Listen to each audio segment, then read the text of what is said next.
Hello friends, welcome back to here and think. इस channel पे होती है कुछ अजब गजब बातें जिन्हें सुनने के बाद आप सोचने में मजबूर हो जाएंगे। तो आज बात करेंगे सुरेंद्रन के पटेल की। हम उनको शॉर्ट में एसके बुलाएंगे। तो कौन है एसके पटेल? एक ऐसे इंसान जो हम में से ही उठे हैं लेकिन उनको हवा में उड़ान भरनी आती थी। और मैं आपको बताऊंगा 5 ऐसी चीज़ें जो हम एसके पटेल से सीख सकते हैं। तो ये वीडियो बहुत मज़ेदार होने वाला है, तो बने रहिएगा मेरे साथ। तो चलिए आज का वीडियो शुरू करते हैं।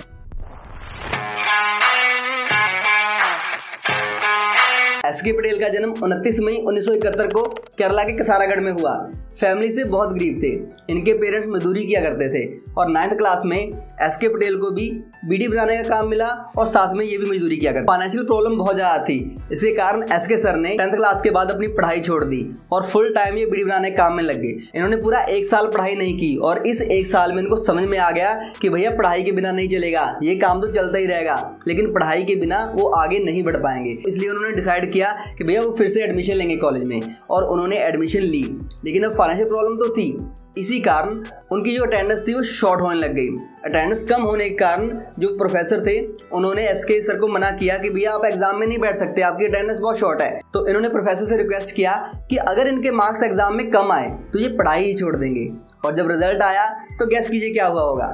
इन्होंने पूरे कॉलेज में टॉप किया था। तो कॉलेज कंप्लीट करने के बाद एसके सर का जो इंटरेस्ट था वो लॉ की तरफ बढ़ा। तो उन्होंने सोचा कि एलएलबी की जाए। जैसा कि आपको पता है कि फाइनेंशियल प्रॉब्लम्स तो हमेशा से थी, तो एलएलबी का फर्स्ट ईयर तो दोस्त से पैसे लेके एसके सर ने कंप्लीट कर लिया। लेकिन सेकंड ईयर में उन्होंने एक होटल में साफ सफाई का काम करना शुरू कर दिया। देखिए, हमेशा अपनी फैमिली के सारे मत बैठे रहिए कि वो पढ़ाएंगे तो ही आप पढ़ेंगे।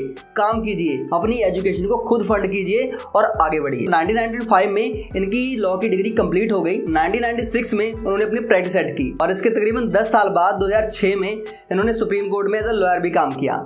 2007 में इनको यूएसए में शिफ्ट होने का मौका मिला। वहां पे रहते हुए इनको पीआर मिल गई और पीआर मिलने के बाद 2009 में ये यूएसए के टेक्सास में शिफ्ट हो गए। शिफ्ट होके इन्होंने बार का एग्जाम दिया। दोस्तों, बार का एग्जाम दिया जाता है ये डिसाइड करने के लिए कि जो एप्लीकेंट है क्या वो प्रैक्टिस सेट करने के लिए काबिल है या नहीं। और आप यकीन मानेंगे इन्होंने बार का एग्जाम भी फर्स्ट अटेम्प्ट में ही क्लियर कर लिया, इतने इंटेलिजेंट थे। अब यूएसए का लॉ समझना बहुत जरूरी था, इसलिए इन्होंने एलएलएम की डिग्री को परस्यू किया। अब 2011 में इनको अपनी डिग्री मिल गई। इनका जन्म 1971 में हुआ था और 2011 में ये ग्रेजुएट हुए थे। आप समझ रहे हैं 40 ईयर की एज में ग्रेजुएट होना, मतलब हम लोग हैं वो 25 साल में ही एग्जाम देके थक जाते हैं कि भैया बस करो अब नहीं है, 25 से ऊपर जा ही नहीं पाते। लेकिन ये 40 ईयर में भी एग्जाम दे रहे थे, जो कि बड़ी बात है। तो ग्रेजुएट होने के बाद इन्होंने थोड़ा टाइम कॉन्ट्रैक्ट बेसिस पे काम किया और उसके बाद अपनी प्रैक्टिस सेट की। 2020 में इन्होंने टेक्सास की 505 डिस्ट्रिक्ट कोर्ट के जज के लिए चुनाव लड़ा, लेकिन ये 9000 वोटों से हार गए। लेकिन इन्होंने हार नहीं मानी और 2022 में इन्हें टेक्सास की 240 डिस्ट्रिक्ट कोर्ट का जज चुन लिया गया, जो कि बहुत बड़ी बात है। एक ऐसे पर्सन के लिए जो बीड़ी बनाता था, जो मजदूरी करता था, उसके लिए यहाँ तक यूएसए में एक कोर्ट का जज बनना बहुत बड़ी अचीवमेंट है। तो अब बात करते हैं 5 ऐसी चीज़ों की जो हम एसके सर की लाइफ से सीख सकते हैं।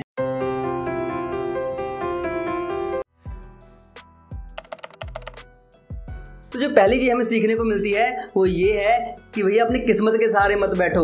अगर आप किसी गरीब घर में पैदा हुए हो तो इसका ये मतलब नहीं है कि आप मरोगे भी गरीब घर में ही। अपनी एम्बिशन को ऊंचा रखो, अपनी सोच को बड़ा करो और कोशिश करते रहो वो सब पाने की जो आपको चाहिए। दूसरी चीज़ हमें सीखने को मिलती है कि भैया कोई काम छोटा बड़ा नहीं होता। अगर कोई काम आपका पेट भर सकता है, आपको सर्वाइव करने में हेल्प करता है, आपकी फैमिली को पालने में हेल्प करता है, तो वो छोटा नहीं हो सकता। एसके सर ने बीड़ी बनाई, मजदूरी की, साफ सफाई का काम किया, लेकिन तब भी वो आज इस मुकाम पे है, क्योंकि हर एक काम हमें कुछ ना कुछ सिखाता है। लेकिन तब भी आपको लगता है कि सफाई करने का काम छोटा है, तो मैं इसको थोड़ा एक्सप्लेन करने की कोशिश करता हूँ। अगर आप किसी रेस्टोरेंट में जाते हैं और अगर वहाँ पर सफाई ना हो, क्या आप कुछ खाओगे? क्या आप उस रेस्टोरेंट में जाओगे? नहीं जाओगे। अगर सफाई करने वाला है ही नहीं तो कौन सफाई करेगा? क्या ऑनर सफाई करेगा या आप सफाई करके बैठोगे वहाँ पे? नहीं। अगर वो सफाई वाला वहाँ पर है जिसके कारण आप आराम से बैठ के खा सकते हो, तो वो उनका काम छोटा नहीं है। वो उस काम के कारण आप वहाँ पर बैठ सकते हो, लोग आते हैं। तो तीसरी चीज़ जो हमें सीख सकते हैं वो ये है कि भैया अपनी पढ़ाई मत छोड़ो। देखिए, बहुत सी मुश्किल आती है। मैंने बहुत से लोग देखे हैं कि अपनी पढ़ाई बीच में छोड़ देते हैं, कहते हैं हमें काम करना पड़ा। लेकिन एसके सर ने भी अपनी पढ़ाई साथ कंटिन्यू की, तो आप भी कर सकते हो। एक काम शुरू करो, कोई पार्ट टाइम काम शुरू करो, साथ में अपनी जो एजुकेशन है उसको फंड करते रहो, उसको आगे बढ़ते रहो। एक एजुकेशन ही है जो आपकी आंखें खोल सकती है, जो आपको ऐसे रास्ते दिखा सकती है जो बिना पढ़े आप नहीं देख सकते। तो अपनी एजुकेशन मत छोड़िए।